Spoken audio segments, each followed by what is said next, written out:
सोमय्या यांची पत्रकार परिषद सुरू आहे, थेट जाऊयात. गनिमी काव्याने धोका निर्माण करण्याची रास्त व संयुक्तिक धारणा निर्माण झाल्या. माझी दिलीप वळसे पाटीलना कडे मागणी आहे ही तुम्ही अधिकृत ऑर्डर तुमच्या सरकारने काढली आहे तर ही तुमच्याकडे गुपित माहिती कुठून मिळाली, कोणी दिली? ठाकरे सरकारने ते माझ्याकडे जे संरक्षण होतं ते काढून घेतलं होतं. आता नरेंद्र मोदीजींनी जे केंद्र सरकारचे स्पेशल फोर्स हेड कॅटेगरी संरक्षण दिलं तर त्याच्याची पण तुम्ही गद्दारी करतात. 19 तारखेला सकाळी पहाटे जर ऑर्डर निघाला तर तुमच्याकडे ही जी माहिती आली आहे गनिमी काव्याने किरीट सोमय्यावर हल्ला होऊ शकतो, त्यांच्या जीवाला जोखीम आहे, ही माहिती why you did not share with the concerned security agency? म्हणजे उद्धव ठाकरेची इच्छा आहे की किरीट सोमय्यावर हल्ला व्हावा. गृहमंत्री दिलीप वळसे पाटील याची तुम्हाला जबाबदारी स्वीकारावी लागणार. आणि माझ्यावर हल्ला, प्राणघातक हल्ला कोण करणार? हसन मुश्रीफ यांच्या स्वागतासाठी कोण येणार होतं? एनसीपीचे कार्यकर्ते की भाई लोक? एनसीपीचे कार्यकर्ते येणार होते की माफिया येणार होते? एनसीपीचे कार्यकर्ते येणार होते की हसन मुश्रीफचे गुंड येणार होते किंवा एनसीपीचे कार्यकर्ते गुंड आहेत?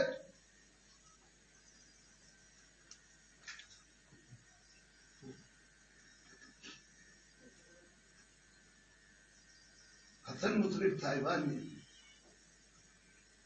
त्यांच्यावर मी अर्थ मंत्रालय, इन्कम टॅक्स चेअरमॅन, ईडीचे मुख्य दिल्ली येथील डायरेक्टर, सहकार मंत्रालय 2700 पेजीची तक्रार केली आहे. त्यावर चौकशी सुरू झाली आहे. मला माझ्याकडे आणखी एडिशनल माहिती ईडीने मागवली आहे. ती अतिरिक्त माहिती मी 2 दिवसात ईडीला देणार. ईडी आणि सेंट्रल बोर्ड ऑफ डायरेक्ट टॅक्सेसची चौकशी सुरू झाली आहे. त्या भीतीने माझ्यावर प्राणघातक हल्ला करण्याची योजना होती का? एकदा उद्धव ठाकरे यांच्या शिवसेनेने मला मारण्याचा 2दा प्रयत्न केला. वाशिमला गेलो, मोठ्या प्रमाणात दगडफेक, पोलीसच्या संरक्षणाखाली. दुसऱ्यांदा हसन भैया मुश्रीफ, अंबेमाईचं दर्शन किरीट सोमय्याला करता येणार नाही, त्याला प्रतिबंध, आणि हसन मुश्रीफच्या स्वागतासाठी जनसमुदायाला परवानगी. पण माझा मूळ मुद्दा आहे, मूळ मुश्रीफ साहेब आपण उत्तर का दिला नाही? आपल्या कंपनीत 127 कोटी रुपये जे मनी लॉन्ड्रिंगचे आले त्याचा अजूनपर्यंत हिशोब का दिला नाही आहे? शरद पवार साहेब, ही तुमची व्यूहरचना आहे इश्यू डायव्हर्ट करण्यासाठी. पण मला देवेंद्र फडणवीस आणि चंद्रकांत दादा पाटीलनी सांगितलं आहे की बाकीचे विषय आम्ही लढू. लोकतंत्रात अशा प्रकाराने तक्रारदारांना प्रतिबंध घालणार तो आम्ही विषय घेऊ. तुम्ही जे मुश्रीफांचे घोटाळे आहेत ते जनतेसमोर मांडा. मी पुन्हा एकदा सांगतो, जे सरसेनापती घोरपडे साखर कारखान्यामध्ये 100 कोटी शेअर कॅपिटल पैकी 98% कोटी रुपये हे बोगस कंपन्यांद्वारा भ्रष्टाचाराचा पैसा आणण्यात आला आहे. हसन मुश्रीफ परिवाराचे 10 जे सदस्य आहेत त्यांच्या नावाने फक्त 2 कोटी रुपये, बाकी सगळा पैसा बोगस कंपन्यांद्वारा आला.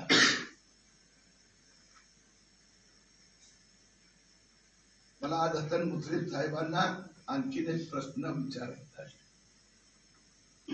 आपला आणि आप्पासाहेब नलावडे गडहिंग्लज सहकारी साखर कारखान्याचा संबंध काय?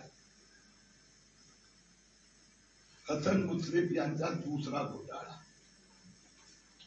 हसन मुश्रीफ आणि परिवाराने आप्पासाहेब नलावडे गडहिंग्लज सहकारी साखर कारखाना मध्ये 100 कोटी रुपयेचा घोटाळा केला आहे. याच्यात पण तशाच पद्धतीने कलकत्त्याच्या शेल कंपन्यांद्वारा ज्या कंपन्या स्ट्राईकआउट झाल्या आहेत, म्हणजे अनेक वर्षापूर्वी बंद झाल्या आहेत, त्याचे बोगस फोर्जरी अकाउंट उघडायचे आणि त्या बँक अकाउंट मध्ये मुश्रीफांचा एजंटनी कॅश टाकायची, 2 लेअर बनवून आपल्याकडे पैसा घेतला आहे, असे 100 कोटी रुपयांचे ट्रान्झॅक्शन आणि या गडहिंग्लज सरकारी कारखान्याचे कागदपत्र मी उद्या मुंबई ईडीकडे सुपूर्द करणार आहे. ईडी आणि इन्कम टॅक्स विभागाकडे. मी आपल्याला त्यातलं काय उदाहरण देतो. 2020 मध्ये 2020 मागच्या वर्षी कोणत्याही प्रकाराचं ट्रान्सपरंट बिडिंग न होता हा कारखाना ब्रिक्स इंडिया प्रायव्हेट लिमिटेड कंपनीला देण्यात आला. ब्रिक्स इंडिया लिमिटेडचा साखर कारखाना चालवायचा कोणताही अनुभव नाही, परंतु हे ब्रिक्स इंडिया कंपनीला का कारखाना दिला गेला शरद पवारांना जास्त माहित आहे. कारण की मतीन हासिम मंगोली हसन मुश्रीफ यांचे जावई, ते या ब्रिक्स इंडियाचे बेनामी मालक आहे. गमतीची गोष्ट अशी आहे, या ब्रिक्स इंडियामध्ये 7,185 शेअर SU कॉर्पोरेशन प्रायव्हेट लिमिटेडचे आहेत. 998 मतीन हासिमचे आणि 998 गुलाम हुसेनचे. म्हणजे परत तर सेनापती कारखान्यासारखं 98% शेअर हे SU कॉर्पोरेशन ही बेनामी शेअर कंपनी आहे. हसन मुश्रीफनी 2019-20 मध्ये ग्रामविकास मंत्री झाल्यानंतर जो कमावला भ्रष्ट मार्गाने तो इथे पास केला. आणि म्हणून आमची मागणी आहे की या घोटाळ्याची पण चौकशी व्हायला हवी. पुन्हा एकदा पुढच्या आठवड्यात आपण परत भेटणार. इथे कोल्हापूर ते मुंबई हसन मुश्रीफ यांचा 3रा घोटाळा मी उघडकीस आणणार आहे. पवारांबद्दल आरोप केलाय. गडहिंग्लज कारखान्याबद्दल काय रिलेशन आहे त्याच्यामध्ये? गडहिंग्लज कारखान्यात मी आपल्याला दाखवलं, हे कोल्हापूर जिल्हा सहकारी बँक यांनी हे लिलावाची प्रक्रिया दाखवण्याचा प्रयत्न केला आणि सहकार मंत्रालयाच्या सचिवांनी अपारदर्शकरित्या हा ब्रिक्स इंडिया म्हणजे हसन मुश्रीफला दिला. आपल्याला माहित आहे, महाराष्ट्र राज्य सहकारी बँक म्हणजे आता पवार साहेब आणि हसन मुश्रीफला कळू द्या, महाराष्ट्र राज्य सहकारी बँकेचा संबंधी उच्च न्यायालयाने आदेश दिला आहे. सगळ्या त्या बँकेचा कारोबाराची, साखर कारखाना घोटाळेबाजाची, ऑक्शनवाल्या यांची पूर्ण तपास करण्याचा आदेश दिला आहे. सेनापती घोरपडे कारखाना आणि या कारखान्यामध्ये 50 कोटी रुपयाचे व्यवहार झालेले आहेत. आलं लक्षात? नाही, शरद पवारांचा काय संबंध? तुम्ही नाव घेतलं तर त्यांची काही एनरोलमेंट आहे का त्याच्यामध्ये, किंवा थेट नाव आहे त्यांच्याशी संबंधित कोणी व्यक्ती? तुम्ही असं म्हणालात की शरद पवारांना ते माहिती आहे. हे सरकार कोण चालवतं? नाही, कागदामध्ये स्ट्रेट अवे पुरावा म्हणून आम्ही म्हणतोय की तुम्ही त्यांचं नाव घेतलं तर तसं काही थेट नाव एनरोल आहे का त्यांचं त्यांच्या संबंधित कुणाचं? सरकार कोण चालवतं? पवार आणि ठाकरे. गृहमंत्री कोण आहेत? एनसीपीचे. मग किरीट तुम्हाला कोंडून का ठेवलं? मी माझं उत्तर देतोय, तुमचा प्रश्न झाला, माझा उत्तर आहे, तुमच्या पुढचा प्रश्न आहे. आता तुम्ही जो आरोप केला कारखान्याच्या संदर्भामध्ये तो घोटाळा आता ठाकरे सरकार जे आहे ते 2020 मध्ये सत्तेमध्ये आला आणि हा घोटाळा नेमका किती चालतोय? मी आपल्याला सांगितलं, परत एकदा सांगतो, 2020 मध्ये हा कारखाना ब्रिक्स इंडिया, ब्रिक्स तुम्ही कंपनीचं नाव घेतलं, त्या कंपनीला देण्यात आला आणि ब्रिक्स इंडिया प्रायव्हेट लिमिटेडला 2020 मध्ये सहकार मंत्रालयाने दिला. ओके, त्याच्यामध्ये घोटाळ्याचे मी तुम्हाला 4 मुद्दे सांगितलेले आहेत. त्याच्यामध्ये मोडच काय नेमका दिसतोय तुम्हाला? लिलाव झाला नाही किंवा इतर कोणी काय नाव नेमकं घेतलं झालं नाही, ते त्याच्यात काय घोटाळा झाला कारखान्यात? नेमकं कशा पद्धतीने होतं? आता त्याला जोडून विचारा. नंबर परत घेऊ ना. बरं. हसन मुश्रीफांचं याच्यात ब्रिक्स इंडिया लिमिटेड ही बेनामी कंपनी आहे, फ्रंट कंपनी आहे. ब्रिक्स इंडिया लिमिटेड मध्ये 98% शेअर कॅपिटल हे कलकत्ताच्या सेल कंपन्यांमधून आलेले आहे. त्या 2च पारदर्शक शेअरधारक आहेत, 1% ते हसन मुश्रीफचं दावे आहे. ब्रिक्स इंडिया लिमिटेड त्याचे आणि संत सेनापती जे आपला सरसेनापती कारखान्यामध्ये 50 कोटीच्या आर्थिक उलाढाल झालेली आहे. या कंपनीत जे पैसे आले आहेत ते अपारदर्शक आहे. याची जी कोल्हापूर जिल्हा बँकेने लिलाव केला, किती बिडर आले, किती टेंडर आले, कशा पद्धतीने दिला गेला, तर टोटल ब्लँक आहे. ब्लँक म्हणजे आपण म्हणतो ना, पुरं पान आहे. म्हणून या घोटाळ्यात तिथं आपण हे आशा ठाकरे सरकार आणि पवार एक प्रश्न एक नंतर दुसरा. त्यांच्या प्रश्नाला जोडूनच आहे की व्यवहार कशाचा झालाय, थोडा अधिक तुम्ही सविस्तर सांगितलं तर बरं. सांगतो. हे जे ब्रिक्स इंडिया लिमिटेड जे आहे त्यात एसयू कॉर्पोरेशन, सरसेनापती, संताजीराव घोरपडे लिमिटेड, त्यांनी 30 कोटी हे एक ट्रान्झॅक्शन, बाकीचे माहिती नाही, तर प्रूफ आहे माझ्याकडे. त्यानंतर मरुभूमी फायनान्स, त्यानंतर सीआरएम कंपनी ही शेल कंपनी म्हणून केव्हा सरकारने घोषित केलेली आहे. या पत्रकार परिषदेवर आपली नजर असणारच आहे. इथे घेऊयात एक छोटासा ब्रेक, लगेचच परत येतोय. पाहत रहा जय महाराष्ट्र.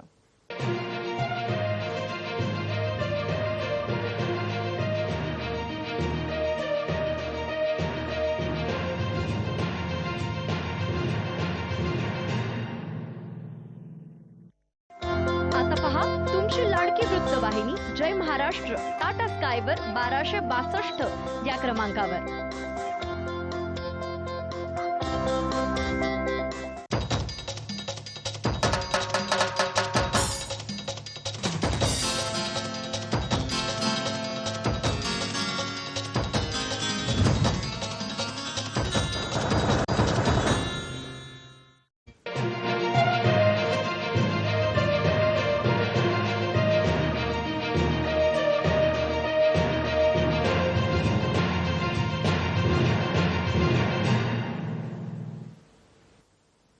ब्रेक नंतर आपलं पुन्हा एकदा स्वागत आहे. किरीट सोमय्या हे पत्रकार परिषदेत बोलतायत. थेट जाऊयात. विदाउट पवार मार्गदर्शन होऊच शकत नाही. सरसेनापती कारखान्याचा मी 27 पेजीत पुरावा दिला, एकाचंही उत्तर आजपर्यंत नाही दिला. त्या बोगस कंपन्यांनी नावं दिली, ते ट्रान्सपरंट ट्रान्झॅक्शनची लिंक दिली, हे काही नाही दिलं. 4 दिवस हॉस्पिटलमध्ये, आणि ते हॉस्पिटलमध्ये असताना जिल्हाधिकारी आदेश काढतात की त्यांचं स्वागत करण्यात येणार आहे. माझ्यावर प्रतिबंध असतात, त्यांचं मला त्याचं ते काय देणार नाही.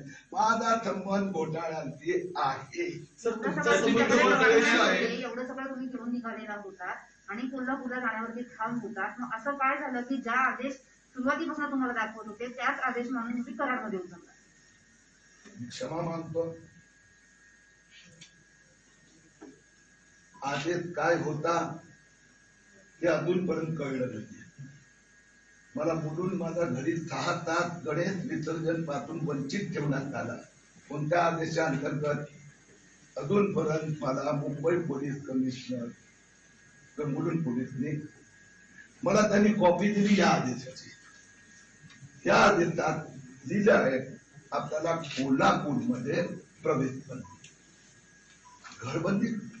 मला मुलुंड पोलीसने सांगितलं घरबंदी आहे तुमच्यावर. मला हा आदेश तुम्हाला महालक्ष्मी एक्सप्रेसने निघत होतो, ठरवून प्लान केला आणि बाहेर मोठी कोर्डन करून मला आतच जाऊ दिलं नाही. आणि मला आदेश काय दाखवला? आदेश हे दाखवला की पूर्ण वाचा तुम्ही, हा नवीन आदेश आहे. आणि त्या नवीन आदेशात असं लिहिलं होतं, मला वाचून दाखवलं की कोल्हापूर डिस्ट्रिक्ट मॅजिस्ट्रेटने आपल्याला मुंबईच्या बाहेर जाऊ देता येणार नाही असे आदेश दिले. हे आदेश कुठे आहेत? सर मुश्रीफ बाबांवर तुम्ही जे आरोप केले तुम्ही माझा उत्तर द्या. तिसरी गोष्ट,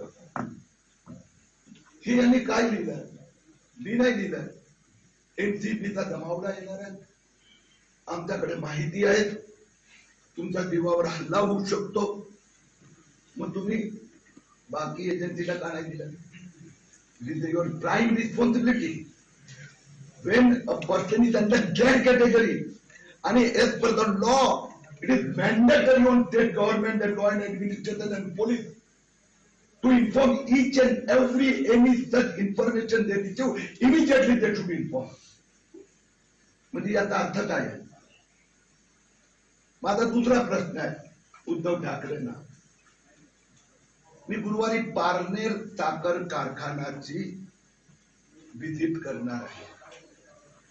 पारनेर साखर कारखान्यामध्ये पण असाच प्रकाराचा घोटाळा, अपारदर्शक बिलिंग आहे. पुढच्या सोमवारी, किती तारीख आहे बघ जरा, 27 तारखेला माननीय उद्धव ठाकरे साहेबांनी रश्मी उद्धव ठाकरेजी यांच्या नावाने अलिबाग कोरलेला जे 19 बंगल्याचा घोटाळा केलाय त्याची पाहणी करण्यासाठी जाणार आहे. 30 तारखेला गुरुवार अजित पवारांनी जो बेनामी कारखाना विकत घेतला, जरंडेश्वर कारखाना, त्याची पाहणी करायला जाणार. तर मला सगळ्या ठिकाणी थांबवणार आहेत का? पण तुम्ही खरंच जाणार का? तुम्ही खरंच जाणार का? कारण काल तुम्ही म्हटलं की मी काही केल्या कोल्हापूरला जाणार आणि तुम्ही मला विनंती केली पोलिसांनी करायला थांबण्याची आणि तुम्ही थांबला. 1 मिनिट जायचा तो प्रश्नाचं उत्तर अर्धा. हा. मुंबई महालक्ष्मी सीएसटी कडे मी त्यांना लीगल विचारलं आणि म्हणून मुलुंडहून पण पोलीस पळून गेले आणि सीएसटी वरून पण पळून गेले. ठाण्याला, कल्याणला, सगळ्या ठिकाणी पोलिसांनी येऊन मला विनंती केली, आग्रह केला. ठाण्याला तर सांगितलं खाली उतरा, मी त्यांना सांगितलं आदेश दाखवा. शेवटी आली सातारा पोलीस स्टेशनला कोल्हापूर जिल्ह्याचे सिनियर पोलीस अधिकारी आले, डब्यात बसले.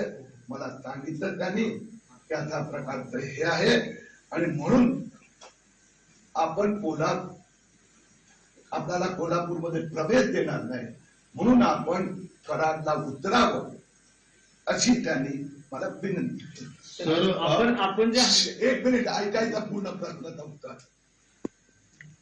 मी त्यांना सांगितलं तुम्ही मला आदेश दाखवा. कराड रेल्वे स्टेशनला गाडी थांबल्यानंतर त्यांनी मला हा आदेश दिला, माझी सही घेतली आणि त्यांनी मला सांगितलं आपल्याला कराडला उतरावं लागणार. ते म्हणाले मी म्हणालो विनंती नाही, मी जातो कोल्हापूरला, बॉर्डरवर थांबवा मला. मग त्यांनी सांगितलं आम्ही इथे सगळी व्यवस्था केली आहे, आपण इथे उतरावं. माझं भांडण या पोलीसची नव्हतं, कारण की त्यांनी मला आदेश दिला आणि त्यात कोल्हापूर माझं त्या 2 पोलीस स्टेशन ते भांडण हे होतं, कारण की त्यांनी गैरकायदेशीर कारवाई केली. म्हणून कोल्हापूर जिल्ह्यावर प्रतिबंध. Either you get down it करार और देर आर ओनली 2 अल्टरनेटिव्ह. पोलिसांनी सांगितलं की इथे व्यवस्था अधिक आहे, तर मी कायदा व्यवस्थेचं पालन करायला तयारच होतो. मी मुंबईत पण तयार होतो, पण त्यांनी फोर्स ऑर्डर दाखवला आणि तो माझा हातात नाही दिला. तुमचं भांडण मुंबई पोलिसांशी आहे. मुंबई पोलिसांनी तुम्हाला बेकायदेशीर थांबवण्याचा प्रयत्न केला. मुंबई पोलीस आयुक्तांविरोधात तुम्ही कारवाईसाठी काय मागणी करणार आहात? कारण की राज्यामध्ये महाविकास आघाडीचं सरकार आहे, तर मुंबई पोलीस आयुक्तांविरोधात तक्रार करण्यासाठी किंवा कारवाई करण्यासाठी किरीट सोमय्यांची पुढची भूमिका काय असणार आहे? त्याला जोडून एक प्रश्न असं आता सांगितलं की या नोटिसीवरती त्याला जोडून एक प्रश्न, मुंबईमध्ये हीच नोटीस दाखवण्यात आली आणि आता ही मुंबई पोलीस आयुक्तांमध्ये मुंबईमध्ये जी नोटीस दाखवण्यात आली ती हीच होती. कराडमध्ये जी पोलिसांनी नोटीस वाचून दाखवली ती हीच होती.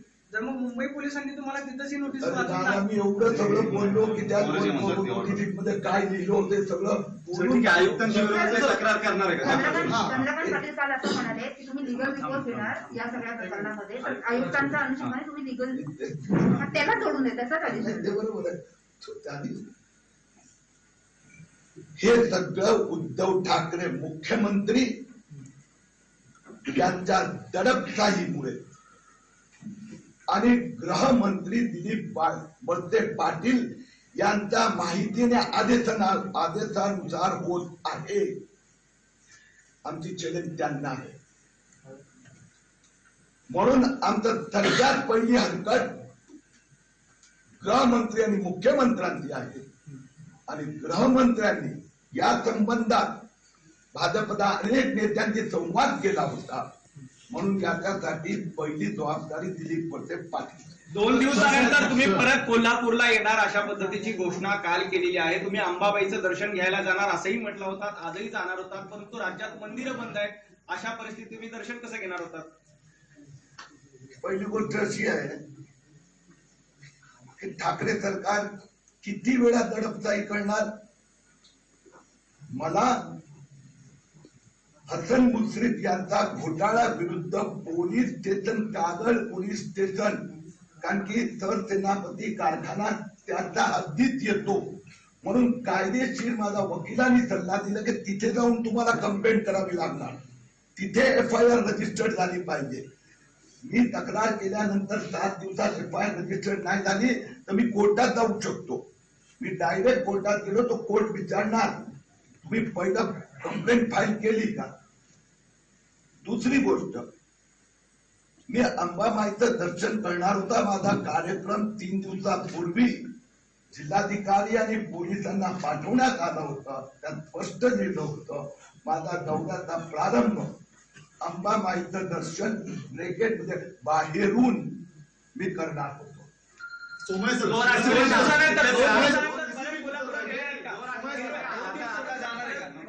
आता तुम्ही कोल्हापूरला जाणार आहात का? आरोप सिद्ध करा, अन्यथा तुमच्यावरती फौजदारी गुन्हा दाखल करतो असं एक प्रश्न घ्या. एक क्लिअर होऊ द्या. 2 आठवड्यामध्ये आरोप सिद्ध करा, अन्यथा तुमच्यावर फौजदारी गुन्हा दाखल करणार असं मुश्रीफ यांनी म्हटलं. आता असं आहे की मी आज माझ्या वकिलांनी सकाळी परत बोललो, त्यांनी सांगितलं हसन मुश्रीफच्या विरोधात आपल्याला कायदेशीर ऍक्शन सुरू करायची आहे, म्हणून आपल्याला कागल पोलीस स्टेशनमध्ये जाऊन तक्रार करावीच लागणार. मी पुन्हा एकदा जिल्हा प्रशासन आणि पोलीस ऍडमिनिस्ट्रेशन दोघांना परत एकदा त्यांना विनंती करणार किंवा माझा दौरा कळवणार. आणि जेव्हा त्यांना वाटणार की माझा जीवाला NCBचा भाई लोकांकडून धोका आहे, त्याची माहिती ते झेड कॅटेगरीचे किरीट सोमय्याचा हत्या संबंधित काही कांड रचण्यात आलं असेल त्याची माहिती सिक्युरिटी एजन्सीजना देणार आणि मग ज्यावेळी सिक्युरिटी क्लिअरन्स मिळणार, आणि त्याला काय फार दिवस थांबणार नाही, लवकरात लवकर मी कोल्हापूर कागल पोलीस स्टेशनला तक्रार करायला गेला. जे डिफेमेशन मानहानीचा आतापर्यंतचा 6 नोटीस धमक्या मिळाल्या आहेत. प्रताप सरनाईक पासून, अनिल परब पासून, मुश्रीफ पासून, जितेंद्र आव्हाडचे वादे जे कोणी आहेत ते उद्धव ठाकरेंनी त्यांचा मुलुंड पोलीस स्टेशनवर दादागिरी करून माझा मुलगा नील सोमय्याला पोलिसांनी त्यांच्या एका केसमध्ये नगरसेवक नील सोमय्या साक्षी म्हणून हवा होता. आम्हाला पत्र पाठवलं, फोन करून रिक्वेस्ट केली 10 मिनिटासाठी पाठवा, आमची केस अधिक मजबूत होणार. अधिक आरोपीचा, दुसऱ्या आरोपीचा विरोधात पोलीस स्टेशनला गेल्यानंतर ठाकरे सरकारचे लोकांनी अफवा फैलवली की नील सोमय्याचा तपास सुरू झालेला आहे. प्रताप सरनाईकनी मुख्यमंत्र्यांना पत्र दिलं आणि प्रेस कॉन्फरन्स घेतली की प्रोफेसर डॉक्टर मेधा सोमय्या यांनी 2001 मध्ये कुठला तरी सोशल प्रोजेक्ट केला होता. तर 20 वर्षानंतर त्यांनी सांगितलं मुख्यमंत्र्यांनी मुंबई इकॉनॉमिक ऑफेन्सिव्हला याचा तपास करण्याचा आदेश दिलाय. म्हणून उद्धव ठाकरेंना ही सवय आहे अशा प्रकारच्या धमक्या देण्याची. आता धमक्यांना मी भीक घालत नाही. सर, तुम्ही कोल्हापूरला जर जाणार असाल तर तुम्ही घाबरला असं म्हणायचं का? कारण ह्याच सगळ्या गोष्टी कालच्या नोटीस मध्ये पण होत्या आणि आता तुम्ही म्हणताय की मी वकिलांचा सल्ला घेईन, सिक्युरिटीच्या बाबतीत सगळ्या गोष्टी मी पडताळून पाहिजे आणि मग जाईल. मग तुम्ही घाबरला असं नाही का म्हणायचं? 2 दिवसात तुम्ही जाणार म्हटलं होता, कालचंच तुमचं स्टेटमेंट होतं, आज तुम्ही म्हणता की मी सगळा आढावा घेईन. दादा मला असं वाटतं की तुझं चुकीचं ऐकण्यात आलं आहे. बरं, तुम्ही क्लिअर करा. 1 मिनिट. माझा तोंडात तुझा चुकीचा शब्द तुम्ही टाकणार तर मी तिथेच थांबवणार. नाही, तुम्ही सांगा. मी चुकलो असेल तुम्ही क्लिअर करा. हा करेक्ट, तुम्ही चुकला. बरं, मी हे सांगितलं, मी कोल्हापूरला गेलो होतो. पोलिसांनी, आता पूर्ण परत ती रामायण ऐकवायची का? पोलिसांनी सातारा रेल्वे स्टेशनला माझ्या डब्यात आले, 1 तासभर चर्चा केली, कराडला मला नोटीस हातात दिली. म्हणजे मी नाही गेलो तर नाहीये. त्यांनी प्रतिबंधात्मक आदेश अन्वये मला सांगितलं आपल्याला उतरावं लागणार. हा एक भाग झाला. दुसरी गोष्ट मी हे सांगितली की या नोटीस मध्ये ठाकरे सरकारने लिहिलं आहे की एनसीपीच्या भाई लोकांकडून किरीट सोमय्याचा जीवाला धोका आहे, त्यांनी लिहिलाय. तर ह्या धोक्याची त्यांनी माहिती, कारण की नाव सीआयएसएफ इथं राज्य सरकारचं आहे ना, तर सीआयएसएफनी यांना विचारलं जीवाला धोका आहे तो काय आहे, त्यांनी माहिती द्यावीच लागणार. कारण की नाही तर परत ते अशीच नोटीस देणार की तुमच्या जीवाला धोका आहे. तिसरी गोष्ट, मला माझा पोलिसांनी सल्ला ह्याच्या संबंधी नाही दिला. पोलिसांनी, माझ्या वकिलांनी सांगितलं तुम्हाला कागलला परत जावंच लागणार आणि कंप्लेंट फाईल करावीच लागणार आणि ते मी करणार. त्यासाठी मी परत उद्या कोल्हापूर प्रशासनाला लिहिणार, कारण की त्यांनी असं लिहिलंय काही दिवसानंतर आम्ही तुम्हाला परमिशन देऊ. म्हणून मी परत पत्रिका, परत त्यांनी प्रतिबंध घातला. सर स्पेसिफिक उत्तर द्या की तुम्हाला पोलीस रोखतायत, मात्र तुम्ही या पोलिसांविरोधात किंवा पोलीस आयुक्तांविरोधात तुम्ही कायदेशीर लढाई कशी लढणार आहात? म्हणजे तुम्ही हायकोर्टात मुंबई आयुक्तांना मी चॅलेंज महाराष्ट्र सरकार उद्धव ठाकरे आणि दिलीप वळसे पाटीलच्या विरोधात लढाई लढणार. आणि दुसरा प्रश्न, तुम्ही अनेक पुरावे मांडताय, तुम्ही यावरती ठाकरे सरकारचा दबाव मानताय, पवारांचा दबाव मानताय, मात्र या सगळ्या कागदपत्रांमध्ये तुम्ही हजारो कागदपत्र देतात, यामध्ये ठाकरे किंवा पवार या कुटुंबाचा कुठं लिंक आहेत का किंवा तसा काही संबंध तुम्हाला आढळतोय का? मी आज पण सांगितलं का उद्धव ठाकरेंचा 19 बंगलोचा घोटाळा असली, परत तक्रार झाली आहे, सिद्ध झालेल्या आहे, परत मी त्यात काय झालं हे पाहण्यासाठी बोर्लेला जाणार. मी आपल्याला सांगितलं की 30 तारखेला मी अजित पवार असता जरंगेश्वर कारखाना बघायला जाणार. विरोधाचा आरोप करतात सर तुम्ही. नारायण राणे ज्यावेळेस काँग्रेसमध्ये होते त्यावेळेस त्यांच्यावर सीआरझेड व्हायोलेशनचा आणि कोट्यवधी रुपयांच्या अपसंपत्तीचा आरोप केला होता. ते भाजपमध्ये आल्यानंतर तुम्ही अचानक शांत झाले, त्याचा फॉलोअप बंद झाला. त्याचं पुढे काय झालं ते सांगितलं जात नाही. मग ह्या प्रेशर टॅक्टिक्स आहेत का किंवा काही इश्यूज पॉलिटिसाइज करायसाठी तुम्हाला भाजपच्या शीर्षस्थ नेत्यांकडून पुढे केलं जातं का? कारण हे सगळं होणार हे माहिती असूनही तुम्ही आलात, तुम्हाला तिथंच कल्पना देण्यात आलेली होती की तुम्हाला अडवलं जाईल पुढं, अशा ऑर्डर्स आहेत, तरी तुम्ही येताय. हे गव्हर्नमेंट विरोधात तुम्हाला थांबवेल असं दिसतंय तरीही तुम्ही येता आणि एक सीन ऑफ सिक्वेन्स तयार व्हावी अशी तुमची इच्छा आहे का या घोटाळ्यांची या चौकशीपेक्षा जास्त? शिवसेनेचे नेते इन्क्लुडिंग अनिल परब हे अनेक वेळा मांडतायत, विनीत नार्वे करतात, सीआरझेड व्हायोलेशनचा बंगलो कुठला सोडायला लावला, अनिल परबचा रिसोर्टच्या विरोधात महाराष्ट्र सरकारने एफिडेव्हिट फाईल केलं की अनधिकृत आहे, त्याला पाडण्याची नोटीस दिली आहे. आणि ते लोक हे सांगतात किरीट सोमय्यांना नारायण राणेचा बंगलो दिसत नाही का? मुख्यमंत्री उद्धव ठाकरे, पर्यावरण मंत्री आदित्य ठाकरे, सीआरझेड हा राज्य सरकारचा विषय आहे, हे बाप बेटे का कारवाई करत नाही? त्या बाप बेटा नारायण राणेला घाबरतायत का? त्यांनी कारवाई करायची आहे, त्यांच्याकडे सगळे अधिकार आहेत. 21 महिने झाले. दुसरी गोष्ट, मला कोल्हापूर दौऱ्याचं दर्शन करण्याची प्रत्येकाला इच्छा असते. तू कागल पोलीस स्टेशनला जाऊन तक्रार करायची आहे आणि त्यासाठी मी फक्त एकदा नाही अनेक वेळा संघर्ष करणार. आजपर्यंत न शरद पवार, ना अजित पवार, ना जयंत पाटील, ना नवाब मलिक, ना हसन मुश्रीफ, मी जे 27 पानाच्या पेजीचे डॉक्युमेंटरी एव्हिडन्सेस दिले ते त्यांनी सांगावं नाही, एकेकाचा उत्तर द्यावा. म्हणून घोटाळ्यांच्या विरुद्धात आणि मला हसन मुश्रीफचा या दुसऱ्या घोटाळ्याची पण तक्रार करायची होती.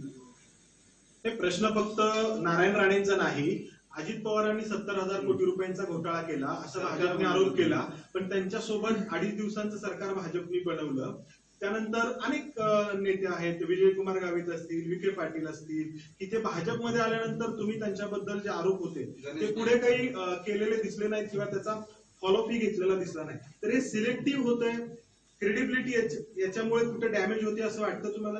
अजित पवारांचा एक स्पेसिफिक प्रश्न जो आहे त्याचं उत्तर तुम्ही आधी द्यावं. अशा दमडीची नायवत आणि अशा प्रकाराने 1000 वेळा प्रश्न पण त्या नेत्यांनी विचारलं.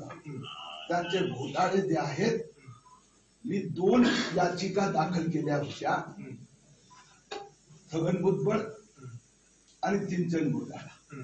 सिंचन घोटाळ्यामध्ये तत्कालीन अजित पवारांचं नाव येत होतं. दोन्ही याचिकामध्ये 90% सक्सेस रेशो आलाय. सिंचन घोटाळ्यात एफए कन्स्ट्रक्शनला अटक झाली, 800 कोटी रुपयांची जप्ती झाली. सिंचन घोटाळ्याच्या तपासात शेवटची जी चार्जशीट दाखल झाली त्यात अजित पवारांचं नाव इन्क्लूड झालं आणि त्याचं इन्व्हेस्टिगेशन करून त्याच्यावर एडिशनल पुरावे राज्य सरकारने द्यायचे. अगदी बरोबर आहे, पण भाजपने सरकार बनवलं होतं ना अजित पवारांसोबत. आता असं वाटतं की हा प्रश्न खूप जुना झाला. हसन मुश्रीफ यांच्यावर तुम्ही जे आता आरोप करताय, आपण नंतर आपले प्रश्न 1 to 1 करू. हिंदीमध्ये हसन मुश्रीफ यांच्यावर तुम्ही जे आता आरोप करताय त्या सगळ्या बाबींचा खुलासा ज्यावेळी इन्कम टॅक्सची छापा पडला त्यांच्यावर त्यावेळी झालेला आहे आणि तुम्ही जाणीवपूर्वक आता अनिल देशमुख आणि या प्रकरणात हसन मुश्रीफ जास्त बोलतायत म्हणून त्यांना टार्गेट करताय आणि ही सगळी माहिती तुम्हाला चंद्रकांत दादांनी पुरवली असा ते आरोप करताय. आता कोण करतोय आरोप? आता मुश्रीफ ते तो घोटाळे बाद आहे. तिथं करणं स्वाभाविक आहे. मी जे पेपर दिले त्याच्यातले त्याचा खुलासा त्या घोटाळ्यावर ते एकदम उत्तर देत नाही. 100 कोटीचा दावा ठोकण्याची बात करताय. मला का जाऊ देत नाही? पवार सरकार, ठाकरे सरकार, म्हणजे मी तेवढं वर्णन केलं ना, का जाऊ देत नाही? आणि न जाऊ देण्यासाठी अशा प्रकारचं कारण की कटकारस्थान झालंय, तुमच्या जीवाला धोका आहे.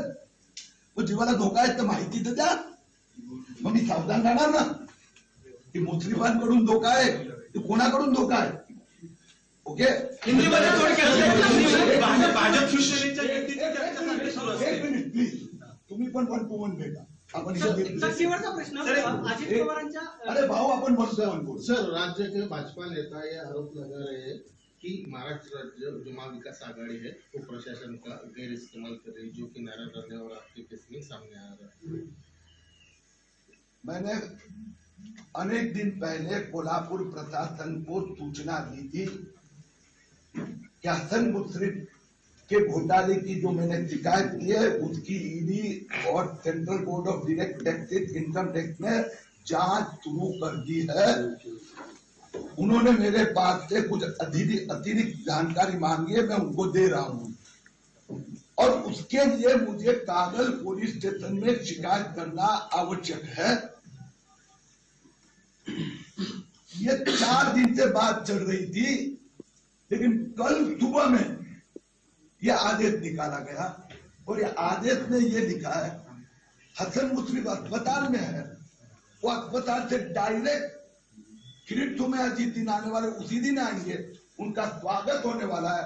हम उस स्वागत की व्यवस्था में है और वहां पर जो स्वागत में लोग आने वाले हैं किरीट सोमैया की जान को खतरा है। तो इस प्रकार से ठाकरे सरकार दबाव की राजनीति करके हसन मुश्रीफ को बचाना चाहती होगी, तो ये घोटालेबाजों पर कार्रवाई होगी ही। मुझे मुंबई में मेरे घर में 6 घंटे गैर कानूनी रोका गया, खोटे ऑर्डर दिखाए गए। मेरे वकील ने नोटिस देने के बाद में मुझे जाने दिया। उसी प्रकार से छत्रपति शिवाजी महाराज टर्मिनस पे पुलिसों ने गलत ढंग से रखा, गलत फर्जी आदेश दिखाया।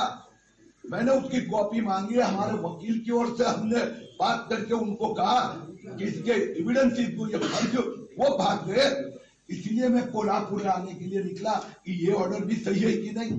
यह ऑर्डर आपकी जानकारी के लिए, क्योंकि पहले 2 पुलिस वाले ने 2 ऑर्डर फर्जी थे, भाग गए दोनों। तो ये ऑर्डर मुझे सातारा रेलवे स्टेशन पर कोल्हापुर के सीनियर पुलिस अधिकारी रेलवे स्टेशन में आए, रेलवे ट्रेन में आए और उन्होंने करार आने से पहले मुझे बताया और करार आने के बाद में मुझे कहा कि आपको वापस जाना पड़ेगा। ओके सर, शेवटचा प्रश्न, भाजप आणि शिवसेनेच्या युतीची चर्चा सुरू असते तर काय वाटतं युतीबद्दल? तर किरीट सोमय्या यांची पत्रकार परिषद सुरू होती। किरीट सोमय्या यांनी या पत्रकार परिषदेमध्ये महत्त्वाचे मुद्दे मांडलेत।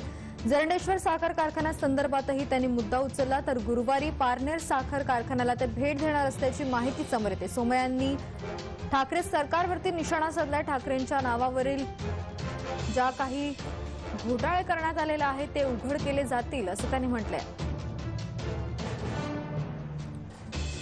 मविया सरकार आणि गृहमंत्र्यांविरोधात मी लढणार असल्याचं किरीट सोमय्या यांनी म्हटलंय।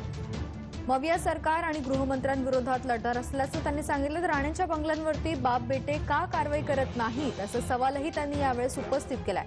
थोड्याच वेळापूर्वी किरीट सोमय्या यांची पत्रकार परिषद पार पडली, यावेळेस ते बोलत होते। राणेंच्या बंगल्यावरती बाप बेट्यावरती कारवाई का केली जात नाही असा सवाल त्यांनी यावेळेस उपस्थित केला। मुश्रीफांचे जावई ब्रिक्स इंडियाचे बेनामी मालक असल्याचंही त्यांनी यावेळेस म्हटलं।